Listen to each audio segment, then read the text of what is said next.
Hello, salut à tout le monde, bienvenue dans cette vidéo. Dans cette vidéo, nous allons travailler sur le logiciel robot structural Analysis 23 2023, qui est la toute dernière version du logiciel robot structural qui est sorti le mois passé, le mois de juin, fin mai, juin, début juin. Alors, si je suis sur un projet de type R+3, là, sur le rez-de-chaussée, ce sont les appartements. Il y a des appartements studio et un petit duplex à l'intérieur, toujours dans le même projet.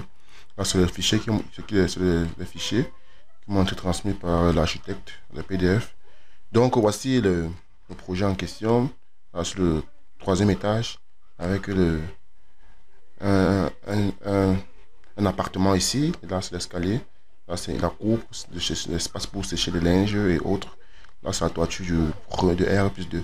Vraiment, ce projet, l'architecte n'a pas donné la facilité au niveau de l'exécution, surtout sur le plan de coffrage et autres, puisque les étages ne sont pas courants, totalement trop de changements, ce qui fait que ça donne énormément de travail pour concevoir les plans de coffrage. Donc, chaque étage a son plan de coffrage et vraiment, c'est très beaucoup de travail afin de pouvoir sortir les différents plans de coffrage.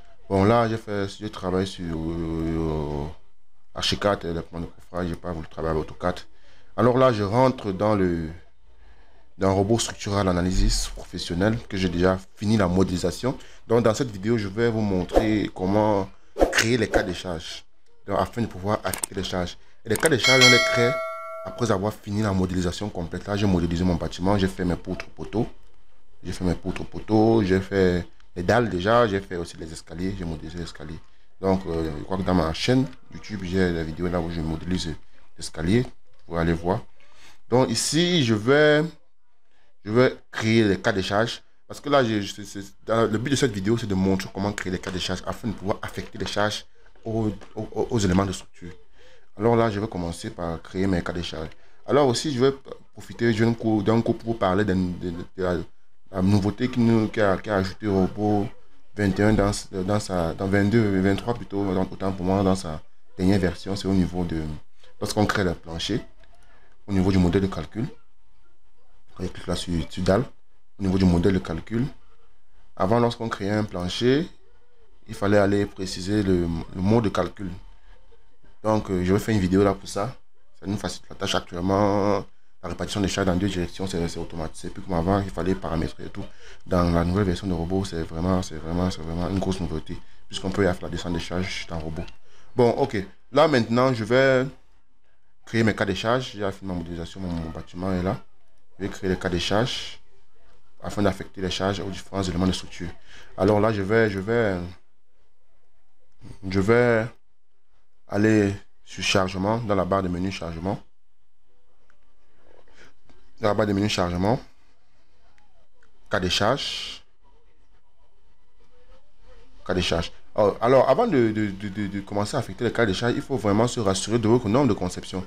Comme moi, actuellement, je travaille avec le Bayer 91 modifié 99.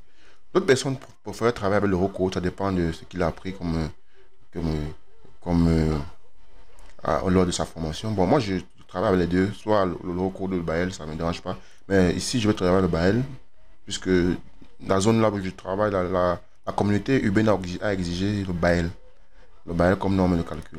Donc, je vais aller dans outils, préférence de la tâche. Préférence de la tâche. Je viens dans norme de conception. C'est ça qui m'intéresse le plus. Le reste, c'est là par défaut. Au niveau de, vous voyez, béton ami. Là, c'est le recode. Donc, je vais changer. Je vais mettre le Bayer 91 au modifié 99. Au niveau des études géotechniques, la zone, on utilise le DTU 13,12. C'est ça que je mets. Maintenant, il y a encore un petit point au niveau de la pondération. Si c'est que vous ne faites pas ça, vraiment, le calcul sera faux et faux. Au niveau de la pondération, au niveau de charge de pondération, là, il faut que je mette aussi le bel 91 modifié 99. Donc, il n'y a pas dans la liste, vous cliquez sur plus. Voilà.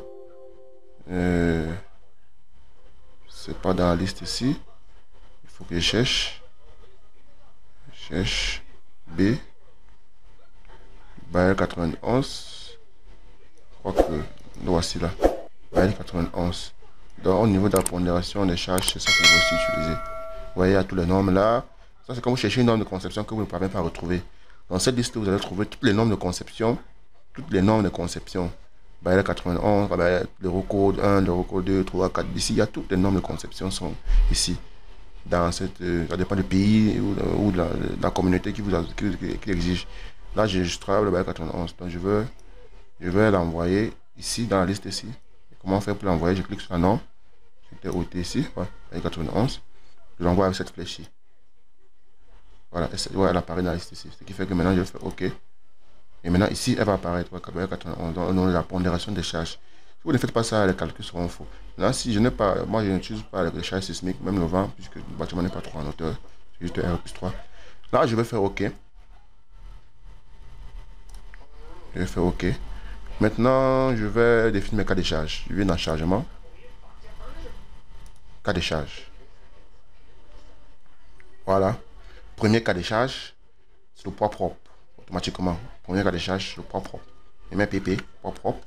Et là, le voici, sous nature. Il faut tout vérifier ça. Poids propre. J'ajoute. Voilà. Mon PP. Automatiquement, le robot va calculer le poids propre de tous les éléments de structure que vous avez à faire. Vous allez modéliser. Ça, c'est en fonction de caractéristiques du béton que vous avez donné lorsque vous créez vos éléments de structure. Donc, lorsque vous créez vos éléments de structure, vous donnez une caractéristique. Béton 25, béton 22, béton 20. Moi, je travaille avec béton 25. On a résistance caractéristique du béton. Donc là, je reviens sur les cas de charge. Je reviens sur mes cas de charge. Je vais créer un deuxième cas de charge. Toujours une charge permanente.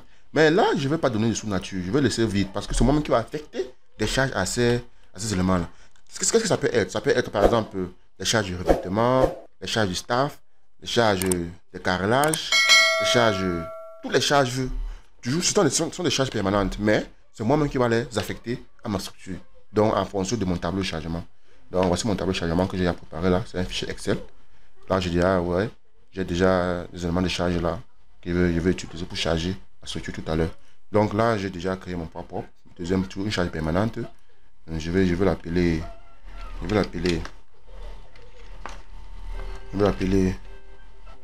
G. La charge permanente, là, je vais l'appeler G. Que j'ajoute. Ça va s'afficher normalement là. Ok, là, voici. Je vais créer maintenant la charge d'exploitation qui est Q. Tout simplement. Et j'ajoute.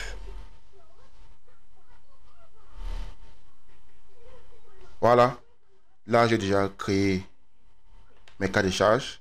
Maintenant, c'est prêt. C'est prêt pour être utilisé. Je peux fermer là. Là, maintenant, c'est en fonction du cas. Lorsqu'il veut vouloir affecter les charges, le PP, ici, c'est automatiquement. Ça a été calculé par robot automatiquement.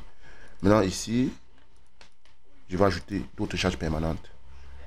Et ici, je vais mettre mes charges d'exploitation Q. Alors, maintenant, je vais affecter les charges en fonction du tableau de chargement et je vais faire des combinaisons de charges. Donc là, merci pour cette vidéo.